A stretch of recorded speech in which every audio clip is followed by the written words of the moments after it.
जय हिंद। नमस्कार दोस्तों, कैसे हैं आप सभी।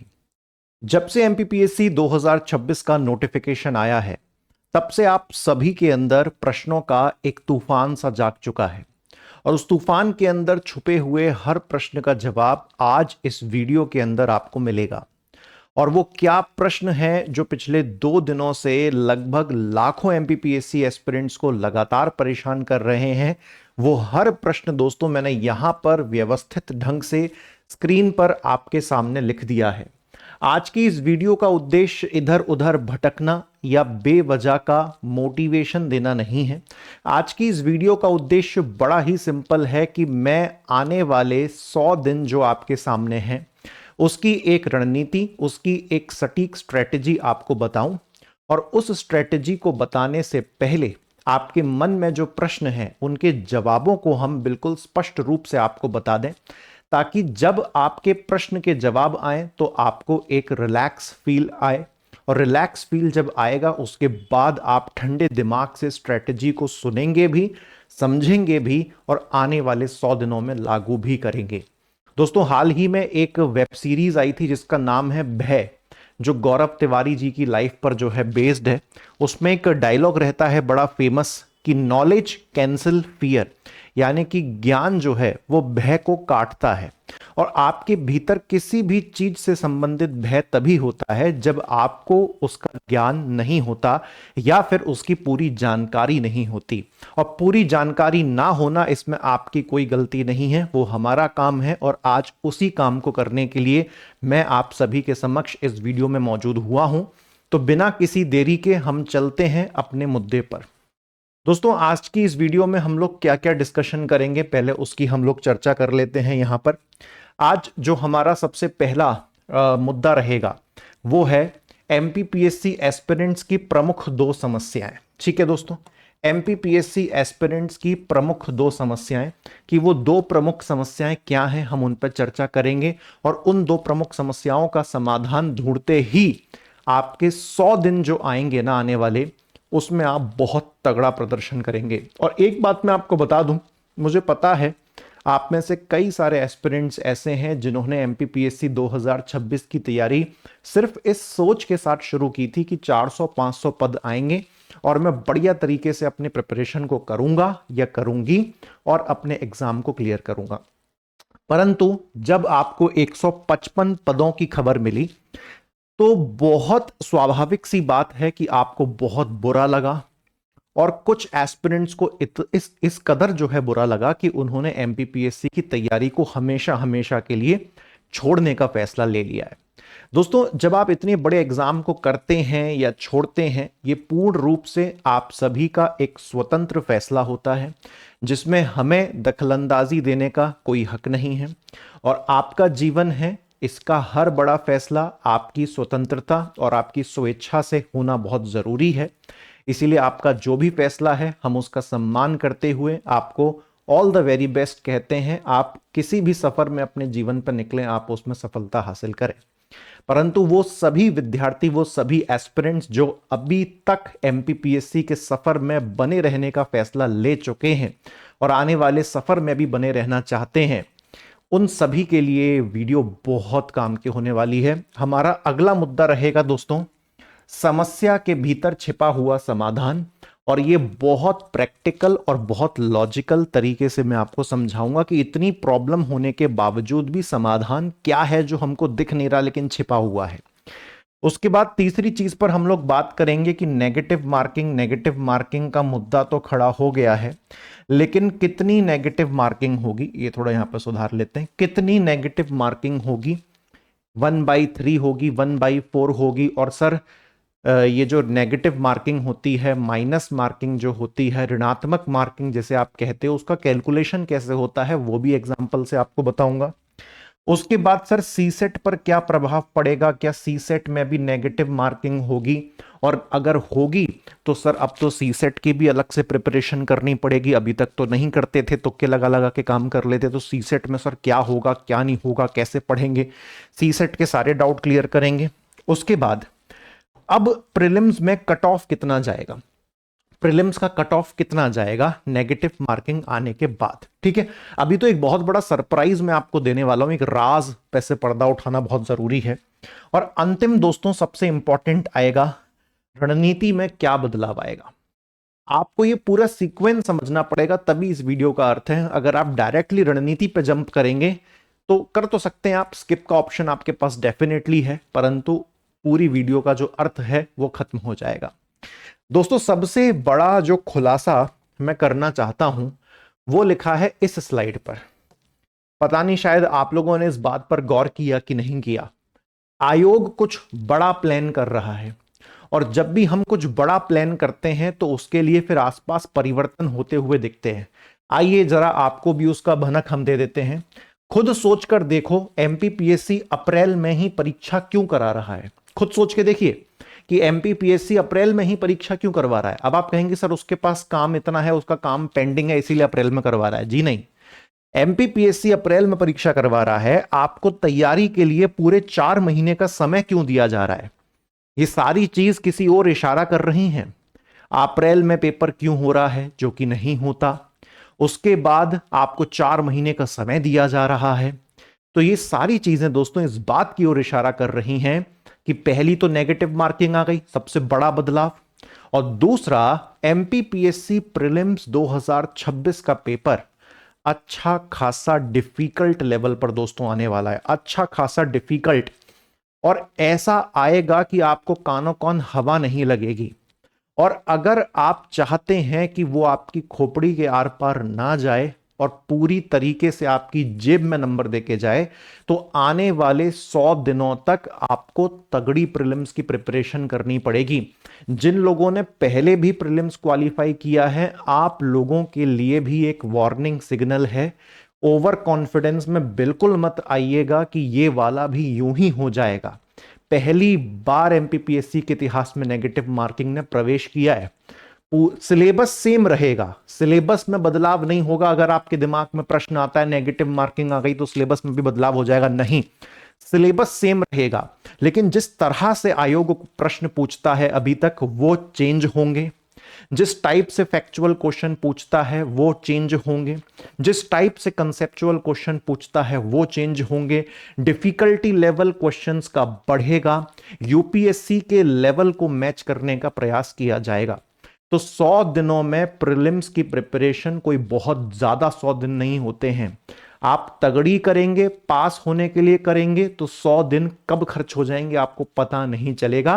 और 100 दिन को कैसे बांटना है वो भी मैं आपको बताऊंगा। ठीक है, तो यहां पर ये एक बहुत बड़ी प्लानिंग है दोस्तों, इसीलिए आपको हल्के में नहीं लेना है।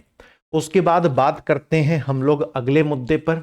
एमपीपीएससी 2026 एस्पिरेंट्स की 2 प्रमुख समस्याएं। पहली बात तो 155 पद।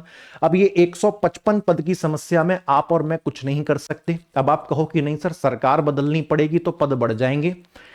कोई गारंटी नहीं है कि नई सरकार आएगी तो आपको इमीडिएटली ज्यादा पद दे देगी। 1 साल दे देगी तो हो सकता है दूसरी साल ना दे। तो ये एक्सपेरिमेंट किया जा सकता है जब चुनाव का वर्ष आएगा, लेकिन अभी हमको यही हालात मान के चलना पड़ेगा कि भैया ज्यादा उम्मीद ना लगाई जाए, इसी 155 पदों पर ही दाव खेला जाए। अब आप इसको नेगेटिव समझें पॉजिटिव समझें, यही है जो है, इसी को कहते हैं एमपीपीएससी का एग्जामिनेशन। अब ये 155 पद समस्या है, और दूसरी समस्या आपको क्या दिख रही है, नेगेटिव मार्किंग। काफी सारे स्टूडेंट्स डर गए हैं, एक एंजाइटी उनके अंदर पैदा हो गई है। तो ये 2 समस्याएं हैं जिनका हमको समाधान दोस्तों ढूंढना है। उसके बाद आगे चलते हुए मैंने आपको कहा था कि समस्या में ही समाधान छिपा हुआ है। क्या है, समस्या में ही समाधान छिपा है। ये देखिए, ये पूरा जाल आपकी समस्या है और इसके अंदर एक लगेगी चाबी, और यही है दोस्तों आपका समाधान। अब ये समाधान क्या कहता है, देखिए, कम पद, पोस्ट कम है, ये प्रॉब्लम है, समस्या है। लेकिन समस्या के साथ अगर मैं एक और समस्या जोड़ दूं, नेगेटिव मार्केटिंग, यानी कि जहर जहर को काटता है। अगर कम पद जहर है तो नेगेटिव मार्किंग भी जहर है। तो ये दोनों जहर एक दूसरे को काटेंगे और एक इलाज हमको निकाल के देंगे। दोस्तों जब कम पद होंगे और नेगेटिव मार्किंग होगी तो जो नॉन सीरियस कैंडिडेट हैं, जो मौसमी एमपीपीएससी अभ्यर्थी होते हैं, जो मौसम के हिसाब से एमपीपीएससी की तैयारी करते हैं, जो रेगुलर वाले एमपीपीएससी के कैंडिडेट्स नहीं हैं, एक दो महीना कुछ वीडियोस देखी, फॉर्म भरा, प्रीलिम्स का एग्जाम देने आ गए, तुक्केबाजी भी खूब करी, दिमाग भी लगाया। ऐसी बात नहीं है कि तुक्केबाज बोल बोल के उन लोगों को साइड कर दिया जाए, नहीं, दिमाग भी लगाते हैं, तुक्के भी लगाते हैं, लेकिन वो जेन्युइन कैंडिडेट नहीं होते, वो मेंस में जाके गारंटीड फेल होते हैं, है ना, क्योंकि उन्होंने मेंस कुछ नहीं पढ़ा होता। प्रीलिम्स का लेकिन माहौल गर्मा गर्म करके चले जाते हैं। तो अब वो एस्पिरेंट्स ये प्रीलिम्स का जो फॉर्म है उसको भरने से वो संकोच करेंगे, बचेंगे। तो होगा पता है क्या, अगर 1 लाख लोग प्री का फॉर्म भरते थे तो अब ये डर पैदा हो गया उनके मन के भीतर कि भैया डिफिकल्टी भी बढ़ेगी, नेगेटिव मार्किंग भी बढ़ेगी, तो क्या ही करें फालतू का पैसा खर्च करके फॉर्म में, हमको फॉर्म नहीं भरना, जब सीरियस तैयारी करेंगे तब भरेंगे। तो इससे क्या होगा कि वो 1 लाख जो फॉर्म भरे जाते थे वो गिर जाएंगे 60-65 हजार के आसपास। तो ऑटोमेटिकली आपकी जो प्रतिस्पर्धा है, आपका जो कंपटीशन है वो कम हो रहा है, और उस कम कंपटीशन के अनुसार आपको 155 पद अच्छे खासे महसूस होंगे। यही इसका समाधान है।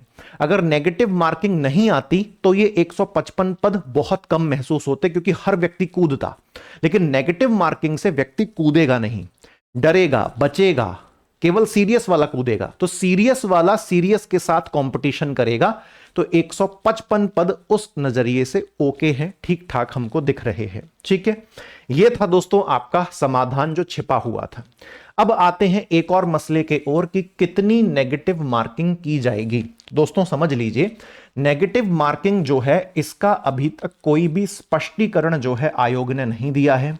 एमपीपीएससी ने जाहिर नहीं किया है कि वो कितनी नेगेटिव मार्किंग करेंगे, लेकिन 2 फॉर्मेट में नेगेटिव मार्किंग हो सकती है, 1/3 या 1/4। कैसे काम करते हैं अभी हम बताएंगे। जैसे यूपीएससी में 1/3 की नेगेटिव मार्किंग होती है, पूरा एग्जाम्पल से बताऊंगा मैं आपको। ये कोई हवाबाजी वाला वीडियो नहीं है कि मैं आया, बोल बच्चन किया, बातें करी, कुछ भी लिखा चला गया। पूरा सब कुछ प्रैक्टिकलिटी के साथ हमको डिस्कस करना है। ज्यादा उम्मीद है 1/3 की, यूपीएससी की तरह फॉलो कर रहा है एमपीपीएससी भी, तो 1/3 का पैटर्न ज्यादा फॉलो होने की संभावना है। 1/3 फॉलो हुआ तो ज्यादा माइनस मार्किंग होगी, 1/4 फॉलो हुआ तो थोड़ी सी कम माइनस मार्किंग होगी। मैं क्या करने वाला हूं, आपको सरलता के लिए 1/4 यानी कि 1/4 का जो फॉर्मेट होता है माइनस मार्किंग का, वो एग्जाम्पल के साथ समझाऊंगा। बिल्कुल वैसे ही 1/3 का भी लागू होता है। 1/3 में एग्जाम्पल देने में थोड़ी सी दिक्कत होती है, पॉइंट वॉइंट का खेल होता है, इसीलिए मैं उसको बचा रहा हूं, 1/4 से एग्जाम्पल दे रहा हूं। बिल्कुल ऐसा ही 1/3 भी लागू होता है। आइए एक बार नेगेटिव मार्किंग समझ लेते हैं, क्योंकि काफी सारे एस्पिरेंट्स को यह पता नहीं है कि नेगेटिव मार्किंग आखिर काम करती कैसे है। तो दोस्तों ये देखिए, टोटल प्रश्न कितने आते हैं प्रीलिम्स में? टोटल प्रश्न आते हैं प्रीलिम्स में 100, और हर प्रश्न के आपको कितने मार्क्स मिलते हैं? हर प्रश्न के आपको 2 मार्क्स मिलते हैं, वाजिब है। तो टोटल आपको कितने अंक मिलते हैं? 200 अंक। बहुत सारे विद्यार्थी आज भी इस मामले में कंफ्यूज रहते हैं कि कट ऑफ मार्क्स में आती है या प्रश्नों में आती है। अरे भाई, आप 100 में से 80 क्वेश्चन बोल लो या 200 में से 160 मार्क्स बोल लो, बात तो बराबर ही है ना यार। कोई 80 क्वेश्चन सही करके आएगा तो इंटू 2 160 मार्क्स हो गए, और प्रश्नों के नजरिए से देखना है तो 80 प्रश्न ठीक हो गए। कट ऑफ जब भी हम आमतौर पे बात करते हैं तो प्रश्नों के नजरिए से बात करते हैं कि बोले 100 में से कितने प्रश्न ठीक करने पड़ेंगे, तो बोले 80 ठीक करने पड़ेंगे। 80 ठीक करने पड़ेंगे मतलब 200 में से 160 मार्क्स लाने पड़ेंगे, इसको हम कट ऑफ कह सकते हैं। ठीक है, अब मान के चलिए आपने 100 के 100 क्वेश्चन अटेम्प्ट करे, जो वर्तमान में हर व्यक्ति करता था, कोई भी प्रश्न छोड़ता नहीं था, 100 के 100 प्रश्न अटेम्प्ट करते थे, चाहे अंधा तुक्का हो, समझदारी से तुक्का हो, या सही लगाया हो। तो हमने मान के चलते हैं आपने 100 के 100 प्रश्न अटेम्प्ट करे, ठीक है, आपने 100 प्रश्न अटेम्प्ट करे, और इन 100 प्रश्नों में से आपके 80 प्रश्न ठीक हो गए, और इन 100 प्रश्नों में से आपके 20 प्रश्न जो है दोस्तों गलत हो गए। इतनी बात क्लियर हुई? अगर आपके 80 प्रश्न ठीक हैं तो 80 इंटू 2 कितने अंक आपने हासिल किए? 80 इंटू 2 आपने 160 अंक हासिल किए। बड़ा सिंपल सा कैलकुलेशन है। लेकिन जो 20 आपके गलत हो गए, तो जब कोई चीज गलत होती है तो उसका नंबर तो नहीं मिलता, और नेगेटिव मार्किंग आ जाए तो ऊपर से कट और जाता है। यानी कि 20 प्रश्नों के टोटल कितने मार्क्स होने चाहिए? 20 इंटू 2, यानी कि टोटल कितने मार्क्स होने चाहिए 20 प्रश्नों के? 40 मार्क्स। लेकिन क्या ये आपने सही किए थे? नहीं। तो क्या ये 40 आपको मिलेंगे? नहीं। लेकिन ऊपर से अब नेगेटिव मार्किंग भी आ गई है। नेगेटिव मार्किंग आ गई है तो वो क्या कहती है, हम 1/4 का एग्जाम्पल ले रहे हैं, तो इसका 1/4 कितना हो गया? इसका 1/4 हो गया 10 मार्क्स। यानी कि ये 40 मार्क्स तो आपको मिलेंगे नहीं क्योंकि आपने ये उत्तर सही नहीं दिए, ऊपर से 1/4 की माइनस हो जाएगी क्योंकि आपने गलत उत्तर दिया था। यानी कि मिलेगा कुछ भी नहीं और कट जाएंगे 10 नंबर। यानी कि ऊपर आपने 160 अंक हासिल किए और नीचे 20 प्रश्न गलत करने के चक्कर में 1/4 के हिसाब से आपने 10 अंक गवा दिए। यानी कि आपने 160 माइनस 10, 150 अंक हासिल किए हैं। और 150 अंकों को अगर हम प्रश्नों के संदर्भ में देखें, क्वेश्चन के रेफरेंस में देखें, तो मतलब आपने 75 क्वेश्चन ठीक टिक किए हैं। इस तरह से नेगेटिव मार्किंग काम करती है। अभी इसी परिस्थिति में अगर कट ऑफ होती 76, यानी कि 76 क्वेश्चन सही करने पर प्रीलिम्स क्लियर हो रहा होता, तो इस परिस्थिति में यह व्यक्ति फेल हो जाता क्योंकि ये कट ऑफ से एक प्रश्न कम रह गया है। और कट ऑफ अगर अभी 72 होती तो यह व्यक्ति पास हो जाता क्योंकि ये 72 से 3 प्रश्न आगे है, यानी कि 75 पे कट ऑफ क्लियर। इतनी बात क्लियर हो गई।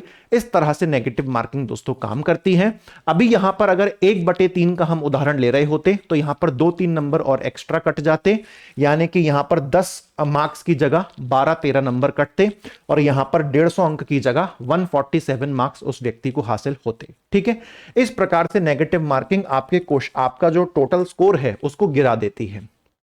अब दोस्तों हम लोग बात करते हैं एक और जो आपके दिमाग का मसला है कि क्या सीसेट के पेपर में भी नेगेटिव मार्किंग होगी। देखिए दोस्तों, कद्दू कटेगा सब में बटेगा। जब भी नेगेटिव मार्किंग होती है तो वो पेपर 1 जीएस और पेपर 2 सीसेट दोनों में दोस्तों नेगेटिव मार्किंग लागू होती है। तो जी हां, सीसेट में नेगेटिव मार्किंग लागू होगी। लेकिन जो एक सबसे बड़ा डर पैदा हो गया है कि हे भगवान, छाती पीट रहे हैं कि भैया सीसेट की अलग से पढ़ाई करनी पड़ेगी, सीसेट की किताबें पढ़नी पड़ेंगी, हाई सीसेट हो, सीसेट फेल हो जाएंगे, ये हो जाएगा वो हो जाएगा। ऐसा कुछ भी नहीं है, अभी मैं आपको साबित करके बताता हूं। ठीक है, सुनिएगा दोस्तों। हम सबको पता है कि सीसेट का जो पेपर होता है वो क्वालिफाइंग होता है। ये आप सभी को पता है कि सीसेट का जो पेपर होता है वो कैसा होता है, वो सिर्फ दोस्तों क्वालिफाइंग होता है। आपको केवल क्वालिफाई करना, और क्वालिफाई का मतलब क्या होता है कि जो भी मार्क्स आप सीसेट में लाएंगे वो आपके टोटल में जुड़ेगा नहीं। यानी कि वो ये निर्धारित नहीं करेगा कि आप प्रीलिम्स में पास हो रहे हैं या फेल हो रहे हैं।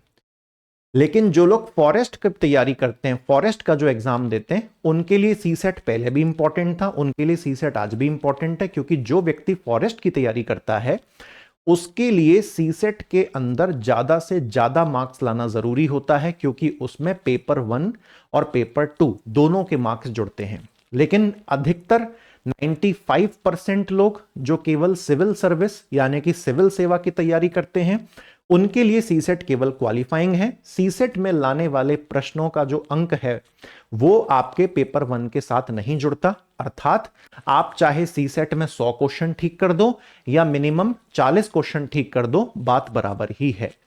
तो सीसेट केवल क्वालिफाइंग होता है। अब सीसेट में सर कितने नंबर लाने पड़ते हैं क्वालिफाई करने के लिए? तो सीसेट में दोस्तों जनरल कैटेगरी का जो व्यक्ति होता है उसको 40% मैक्सिमम नंबर लाने पड़ते हैं। अगर आपके पास कैटेगरी का फायदा है, एससी का फायदा है, एसटी का फायदा है, तो फिर वहां पर 30% अंकों में भी काम हो जाता है। लेकिन हम तो यहां पर ज्यादा से ज्यादा मान के चल रहे हैं, 40% से ज्यादा किसी को भी नहीं लाने पड़ते। 40% इज द मैक्सिमम। ठीक है, तो 40% भी हम मान के चले कि अगर आप सीसेट में 40% नंबर भी ले आए तो भी आप सीसेट में पास हो, सीसेट की टेंशन खत्म। उसके बाद सीसेट को नहीं देखा जाएगा। एग्जाम्पल से समझ लेते हैं। यानी कि आपको 100 में से कितने प्रश्न ठीक करने पड़ेंगे? आपको 100 में से 40 प्रश्न जो है ठीक करने पड़ेंगे, तब जाके आपका सी सेट पास होगा। ये हमने मैक्सिमम से मैक्सिमम मान लिया है। अब क्या होगा साहब, एक एग्जाम्पल बता दो सर। अब सुनो मेरी बात ध्यान से, मान के चलिए दोस्तों, बहुत ध्यानपूर्वक आपको समझना है, बहुत ध्यानपूर्वक आपको समझना है। हमने 60 क्वेश्चन, आपने 60 क्वेश्चन अटेम्प्ट करे, ठीक है। बोले सर हमको 40 क्वेश्चन में कुछ हवा नहीं लग रही थी, हमको पता ही नहीं चल रहा था, हमको पता ही नहीं चल रहा था कि ये 40 क्वेश्चन का क्या आंसर होगा, इसीलिए हमने इनको अटेम्प्ट नहीं किया। मान ली मैंने आपकी बात, 40 क्वेश्चन पूरे छोड़ के आ गए आप लोग, ठीक है, कोई बात नहीं। 60 क्वेश्चन तो सही करके आए हो ना। अब सुनना मेरी बात, 40 आपने अटेम्प्ट ही नहीं किया तो इसका तो 0 हो गया, लेकिन 60 आपने अटेम्प्ट किए। अब इन 60 में से भी साहब, अब इन 60 में से भी देखो, इन 60 में से आपने 50 क्वेश्चन आपके ठीक हुए, 10 इसमें से भी गलत हो गए, यानी कि खींच खाच के 60 अटेम्प्ट करे, उसमें से भी 10 गलत हो गए। और बुरी सी बुरी सिचुएशन में मान के चल रहा हूं ताकि आपका डर बिल्कुल खत्म हो जाए। 10 गलत हो गए और 10 के लिए नंबर मिलने कितने चाहिए थे, 20, लेकिन ये तो गलत हुए ना, तो इसकी नेगेटिव मार्किंग होगी 1/4 के हिसाब से। तो अभी हम 1/4 का एग्जांपल ले रहे हैं। 1/4 का मतलब क्या हो गया कि कितनी नेगेटिव मार्किंग होगी, -5 इसकी नेगेटिव मार्किंग होगी, क्योंकि ये 10 प्रश्न आपके गलत हुए, 20 नंबर उल्टे मिले नहीं, 5 उल्टा कट गए। 50 प्रश्न आपके ठीक हुए थे, 50 प्रश्न आपके ठीक हुए, तो 50 × 2 कर लो, मतलब आपने कितने अंक हासिल किए, आपने 100 अंक हासिल किए। 100 अंक आपने हासिल किए, 5 उसमें से माइनस कर दो, 95 अंक आपके अभी भी आ रहे हैं। और क्वालिफाई करने के लिए केवल कितने चाहिए थे, क्वालिफाई करने के लिए केवल आपको 40 × 2 यानी कि 80 अंक चाहिए थे। मतलब आप सी सेट में 40 क्वेश्चन सुनना सन्नाटा बिल्कुल छोड़ के भी आ जाओ, टच ही मत करो, देखो भी मत 40 क्वेश्चन की तरफ, 60 अटेम्प्ट करके आ जाओ, उसमें से भी 10 गलत मान लो, केवल 50 ठीक है, माइनस मार्किंग के बावजूद भी 95 लेके आओगे, जो कि कट ऑफ से बहुत ऊपर है। बोले नहीं सर हम तो 10 क्वेश्चन गलत नहीं करेंगे, हम तो 15 क्वेश्चन गलत करके आएंगे। 15 क्वेश्चन गलत करके आओगे तो यहां पर 15 प्रश्नों के कितने अंक मिलने चाहिए थे, 15 × 2 30 मिलने चाहिए थे, लेकिन वो तो गलत करके आए हो, तो 30 का 1/4 नेगेटिव होगा, लगभग 7.5 नंबर आपके कटेंगे। तो फिर भी तो 100 में से आप 7.5 नंबर भी काट लो तो भी आप 92 93 के आसपास आ रहे हो, अभी भी वो कट ऑफ से बहुत ज्यादा है। बोले नहीं सर हम तो 60 प्रश्न अटेम्प्ट करके आएंगे, उसमें से 20 गलत करके आ जाएंगे, मात्र 40 ही ठीक करके आएंगे। तो अब यहां पर आप फेल हो जाओगे, क्योंकि 40 ही ठीक करके आए हो लेकिन 20 गलत भी तो करे आए हो। तो भाई इतनी बुरी सिचुएशन किसी की नहीं होती। 60 अटेम्प्ट करोगे, उसमें से भी 10 गलत कर दोगे, 50 भी ठीक कर लोगे, 55 भी ठीक कर लोगे, तो भी आप दोस्तों पास हो। ठीक है, कोई दिक्कत वाली बात नहीं है। 45-50 क्वेश्चन आप ठीक करे आइए, बाकी छोड़े आइए, मत करिए, तो भी आप उस परिस्थिति में पास हैं। हिंदी के इजी प्रश्न आते हैं, अपठित गद्यांश, अनसीन पैसेज टाइप प्रश्न आते हैं। रीजनिंग के 15 प्रश्न बिल्कुल लड्डू लेवल के होते हैं। सच मायने में आप किसी भी राज्य के पीएससी का, किसी भी स्टेट के पीएससी का सी सेट उठा के एमपीपीएससी से मैच कर लो। एमपीपीएससी बहुत सरल है सी सेट के मामले में, लेकिन जीएस के मामले में डिफिकल्ट है। ठीक है, तो सी सेट की चिंता केवल आपकी मनोवैज्ञानिक चिंता है, वो केवल आपका डर है जो आपके अंदर स्वाभाविक रूप से आया है। लेकिन आप इस प्रैक्टिकलिटी के बाद भी अगर चिंता करना चाहते हैं तो फिर तो उसका कोई कारण कायदे से है नहीं, और आप जो चाहें वैसी चिंता आप बेवजह कर सकते हैं। ठीक है, चलो अब अगर हम आगे बढ़े, प्रीलिम्स का कट ऑफ सर कितना जाएगा। पहले जनरल कैटेगरी के लिए 80 क्वेश्चन या 81 क्वेश्चन ठीक करने पड़ते थे। अब जो है दोस्तों 70 से 75 में काम हो जाएगा। कितने से कितने में काम हो जाएगा, अब 70 से 75 में आपका काम हो जाएगा, यानी कि कट ऑफ कम आएगी। ठीक है, तो वो जो 80 का आंकड़ा सिर पे बोझ बन के बैठता था, अब वो खत्म हो जाएगा। 70-75 क्वेश्चन पे आपका काम सेट है साहब। ठीक, ये हुई कट ऑफ की बात। उसके बाद तो हमारी रणनीति में क्या बदलाव होना चाहिए, हमारा एक्शन प्लान क्या होना चाहिए नेगेटिव मार्किंग आने के बाद। तो आओ मैं आपको 2 पॉइंट में समझाऊंगा, मेरी बात वापस सुनो। आपकी स्ट्रेटजी में क्या बदलाव होना चाहिए, क्या बदलाव होना चाहिए दो पॉइंट ध्यान से आप सुनिएगा। पहला पॉइंट क्या है, आपको एग्जाम में किस मानसिकता के साथ जाना है? आपको एग्जाम में इस मानसिकता के साथ जाना है कि मुझे केवल 75 क्वेश्चंस को अटेम्प्ट करके सही करना है और मैं आसानी से 25 प्रश्नों को छोड़ सकता हूं। मैं 25 प्रश्नों को छोड़ सकता हूं, यानी कि जब आपके सामने क्वेश्चन पेपर आएगा तो जो प्रश्न आपसे नहीं बनते, आप उन पर छोटे छोटे टिक लगा लेते हो। तो आपको तब तक चिंता नहीं करनी है जब तक आपने 25 का आंकड़ा पार नहीं किया है।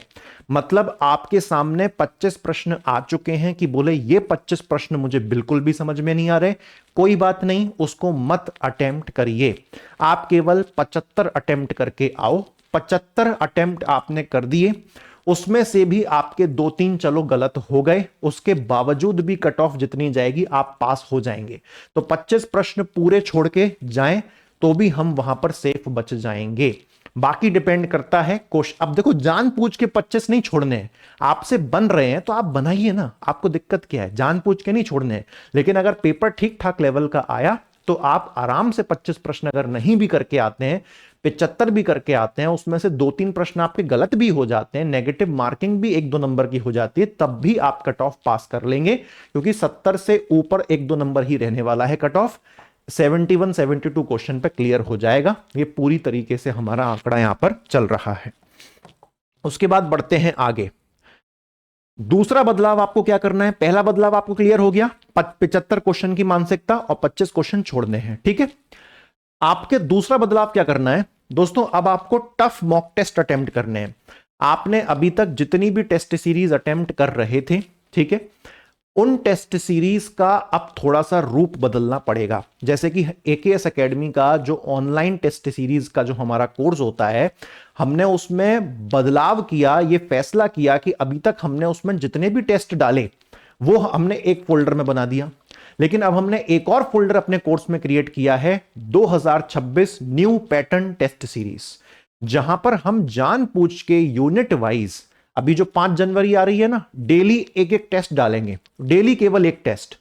हमारा लक्ष्य रहेगा अपने एस्पिरेंट्स को 70 से 80 डिफिकल्ट वाले टेस्ट करवाना, वो नॉर्मल वाले नहीं, डिफिकल्ट वाले। अब सर डिफिकल्ट वाले टेस्ट क्यों करने हैं? डिफिकल्ट वाले, कठिन वाले मॉक टेस्ट इसीलिए आपको लगाने हैं यूनिट वाइज, क्योंकि जब तक आप डिफिकल्ट क्वेश्चन नहीं देखोगे तब तक आप डिसाइड नहीं कर पाओगे कि मैं कौन सा छोड़ूं और कौन सा अटेम्प्ट करूं। क्योंकि जैसे ही आपको सरल क्वेश्चन दिखा, आप ओवर कॉन्फिडेंस में सबको टिक करते चले जाओगे, और बस वो सही तैयारी नहीं है। मॉडरेट इजी क्वेश्चंस की तैयारी तब की जाती थी जब नेगेटिव मार्किंग नहीं होती थी, और जब भी नेगेटिव मार्किंग आती है पेपर का लेवल डिफिकल्ट होता है। इसीलिए यूपीएससी डिफिकल्ट है, क्योंकि उसमें नेगेटिव मार्किंग है। तो ऐसा ही डिफिकल्ट अब एमपीपीएससी प्रीलिम्स का पेपर भी आएगा, लेकिन चिंता बिल्कुल भी नहीं करनी है। सही कंटेंट आप पढ़िए, आप किसी भी अच्छे इंस्टीट्यूट के नोट्स पढ़िए, आपके पास एकेएस एकेडमी का कोरियर बॉक्स है, हार्ड कॉपी नोट्स है, रटिए। किसी दूसरे संस्थान के हार्ड कॉपी नोट्स है, रटिए। हार्ड कॉपी नोट्स होना जरूरी है, बिना हार्ड कॉपी नोट्स के जुआ मत खेलना।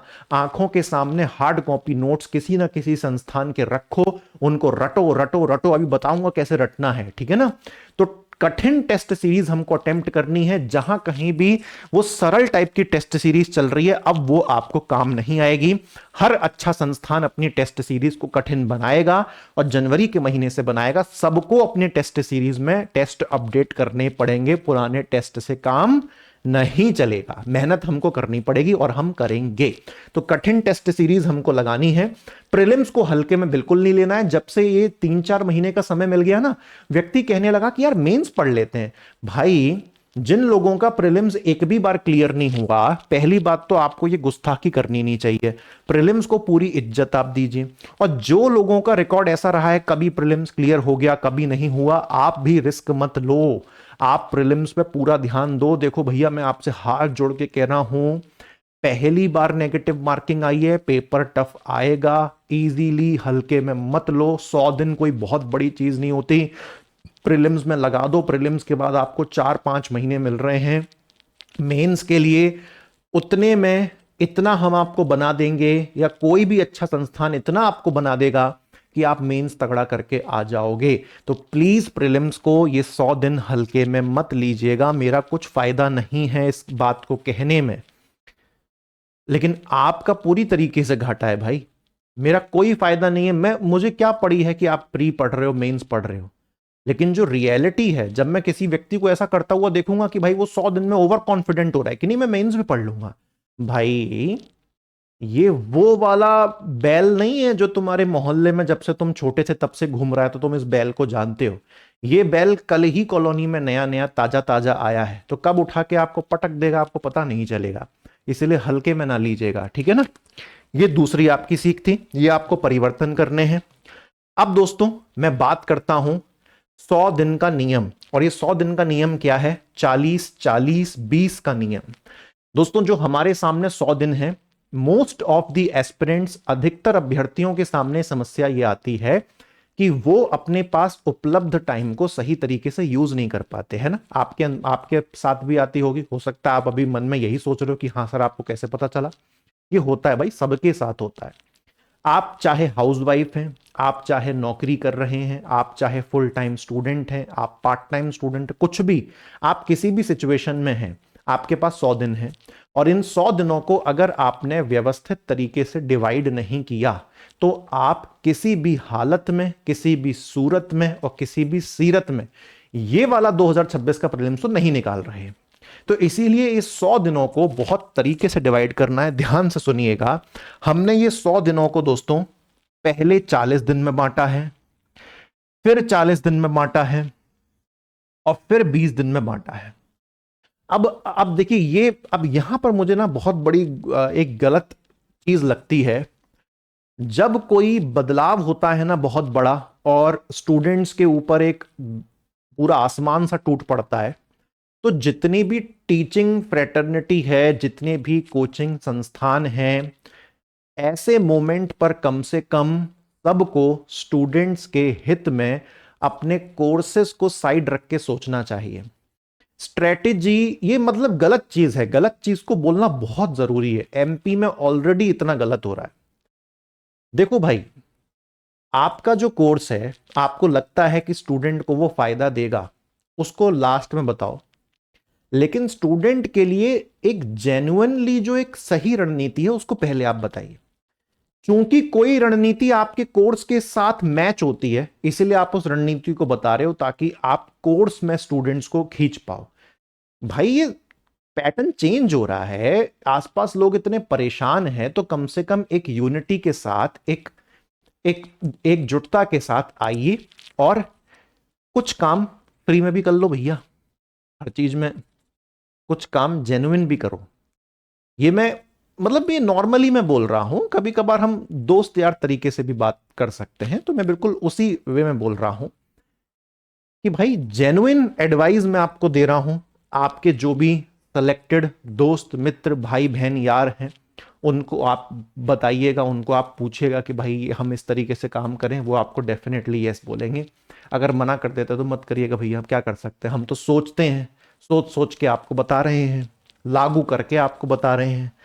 40-40-20। अब ये कैसे शुरू होगा सुनिएगा। शुरुआत के जो 40 दिन हैं, हर यूनिट को 4 दिन देने हैं, और यूनिट सीक्वेंस में स्टार्ट करनी है। देखो, खास तौर पे मेरी जो आवाज है वो उन लोगों तक जानी चाहिए जो इंदौर में नहीं रहते, या जो कोचिंग के माहौल में अभी नहीं जुड़े हैं। खास तौर पे मेरी बात उनसे है, क्योंकि जो व्यक्ति कोचिंग के माहौल में जुड़ा है वो अपने आप को सबसे ज्यादा इंटेलिजेंट मानता है, तो उनको मैं एडवाइस नहीं देना चाहूंगा, बिकॉज आप सब जानते ही हैं, तो आपको एडवाइस देके मैं क्या करूं। लेकिन फिर भी आप सुनना चाहें तो डेफिनेटली सुनिएगा। पर मोस्ट इंपॉर्टेंटली मेरी एडवाइस उन लोगों के लिए है जो ये कोचिंग इंडस्ट्री से दूर हैं, कोचिंग के माहौल से दूर हैं। आप सीक्वेंस में यूनिट्स को उठाइएगा, यूनिट्स को आगे पीछे मत करिएगा। हर यूनिट का इक्वल वेटेज होता है। शुरुआत के 40 दिनों में आपको हर यूनिट को 4 दिन पढ़ना है। 4 दिन जब आप बना लेंगे ना उसके लिए, तो वो 40 दिन आपके कब बीत जाएंगे आपको पता नहीं चलेगा। नहीं तो होगा क्या, आज सुबह एमपी हिस्ट्री पढ़ रहे हो, शाम को एमपी इकोनॉमी, कल अचानक से करंट अफेयर्स पढ़ने लगे, फिर शाम को जनजातियां पढ़ने लगे, फिर अचानक से टेस्ट सीरीज लगाने लगे। तो कोई सीक्वेंस नहीं है, कोई क्रम नहीं है। सुबह उठ के जो आपकी इच्छा होती है आप वैसे उसको शुरू कर लेते हैं, but that is not the right way to do. तो सही तरीका क्या है, एक बार में एक यूनिट उठाई, 4 दिन रटा रटा रटा रटा रटा खूब घोल के पी लिया। रटने का मतलब मेरा है जो है सामने, जो मटेरियल आपके सामने है उसको रटो। मेरे हार्ड कॉपी नोट्स अगर आपने ले रखे हैं, खोलो और 4 दिन में रटो, उस पूरी यूनिट को आप खत्म करो। जो भी मटेरियल आपके पास पहले से है, जिस भी कोचिंग में आप पहले पढ़ चुके हैं, सेल्फ स्टडी कर चुके हैं, हर यूनिट का कुछ ना कुछ सामग्री तो आपने बनाई होगी, हर यूनिट के कुछ ना कुछ नोट्स की व्यवस्था आपने करी होगी, हर यूनिट के लिए आपके पास कुछ ना कुछ मटेरियल होगा ना। तो किसी भी यूनिट के लिए आपके पास जो भी मटेरियल है उसको 4 दिन में रटना है, जैसे तैसे, प्रेशर सिर पे होना चाहिए। जब ये 40 दिन पूरे हो जाएंगे तो वापस से 40 दिन शुरू होंगे, वापस से यूनिट 1 से लेके यूनिट 10 को 4-4 दिन में हमको पढ़ना है। अब यहां पर आपका कॉन्फिडेंस बढ़ेगा। क्यों? क्योंकि आपके मन में वो एक जवाब आएगा कि यार ये सेम यूनिट सेम कंटेंट मैंने 4 दिन पढ़ा तो था, फिर से सेम चीज को 4 दिन पढ़ना है। बोले ये तो बहुत बढ़िया बात है, मजा आ जाएगा। फिर से 40 दिन पढ़ो, फिर अंत में 20 दिन बचेंगे। 20 दिन में फिर सेम कंटेंट पूरी यूनिट को 2-2 दिन में पढ़ना है। तो ये हो गया आपका 1, 2, 3, यानी कि आप 3 बार सेम चीज को पढ़ के आए हो। अब जाके आपका जो स्कोर है वो ऊपर जाएगा। बोले सर टेस्ट सीरीज कब अटेम्प्ट करें? तो ध्यानपूर्वक मेरी बात सुनना। जो शुरुआत के आपके 40 दिन हैं उसमें से हर चौथे दिन आप उस यूनिट की टेस्ट सीरीज लगाओ।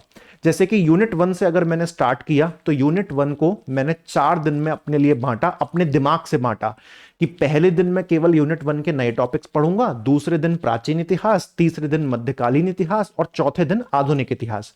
मैंने अपनी समझ से डिवाइड कर लिया कंटेंट को देखते हुए कि बोला इसका कंटेंट ज्यादा है, इसका कम है, इसको आधे दिन में भी कर लूंगा, इसको 1.5 दिन लगेंगे करने में। तो ये लगाना है, आप खुद से ये प्रयास नहीं करेंगे तो कुछ नहीं होने वाला। चौथे दिन आपको उस यूनिट की टेस्ट सीरीज लगानी है, क्योंकि पहले दूसरे तीसरे दिन तो आप पढ़ रहे हो, चौथे दिन भी आप पढ़ रहे हो। जब चौथा दिन खत्म होगा तब आप उस यूनिट की टेस्ट सीरीज लगाओ। आपको जो कॉन्फिडेंस लेवल आएगा ना भाई, 7वें 10वें 100वें आसमान पर पहुंचेगा। तो जो शुरुआत के 40 दिन है उसमें आपको चौथे दिन टेस्ट लगाना है। बोले सर चौथे दिन कितने टेस्ट लगाने हैं? 1 लगाना चाहो उस यूनिट का 1 लगा लो, 2 लगाना चाहो 2 लगा लो, 3 लगाना चाहो 3 लगा लो, लेकिन चौथे दिन ही लगाना है सिर्फ उसी यूनिट का। फिर दूसरी यूनिट शुरू होगी, दूसरी यूनिट के भी 3 दिन पढ़ो, चौथा दिन पढ़ो, चौथे दिन के अंत में उस यूनिट का टेस्ट लगाओ। इतनी बात क्लियर हुई? जब आप अगले 40 दिन में आएंगे, अगले 40 दिनों में आपको क्या करना है? पहले दूसरे दिन पढ़ना है जो आपने पहले किया। अब यहां पर तीसरे दिन से टेस्ट लगाना है और चौथे दिन भी टेस्ट लगाना है, यानी कि 3rd डे भी टेस्ट लगाना है और 4th डे भी टेस्ट लगाना है। और जब आप अंतिम 20 दिनों में पहुंचोगे तब आपको प्रत्येक दिन टेस्ट लगाना है और प्रत्येक 2-2 दिन के हिसाब से एक एक यूनिट आपको याद करनी है। इससे सिंपल टाइम टेबल जो किसी कोर्स पर निर्भर नहीं है, किसी कोचिंग पर निर्भर नहीं है, अपने दम पर, अपने जुनून पर आप इसको बिल्कुल उखाड़ के बिल्कुल आप अपनी सफलता तक जो है पहुंच सकते हैं। ठीक है, चलिए। तो अंत में मैं आपसे जाने से पहले यही कहूंगा दोस्तों, एक बहुत प्यारा सा मैसेज मैंने आपके लिए लिखा। ये आप यहां पर खड़े हैं, जीतने के लिए पूरा आसमान है आपके पास, सबको जो चाहो आप जीत सकते हो, कोई आपको नहीं रोकेगा। अब सवाल ये नहीं है कि आपने अब तक क्या किया है, आपने अब तक क्या किया है, it does not matter any more. अब सवाल यह है कि आने वाले 100 दिनों में आप क्या करने वाले हो, और मुझे पता है आप करोगे। तो आज की इस वीडियो के लिए मुझे दीजिए दोस्तों इजाजत, और मुलाकात होती रहेगी। तब तक अपना ध्यान रखें और सेल्फ डाउट मत करें, आत्मविश्वास, उस सेल्फ डाउट को सेल्फ कॉन्फिडेंस में बदल देंगे आप, अगर आपने 100 दिन का जेन्युइन टाइम टेबल फॉलो कर लिया तो। धन्यवाद।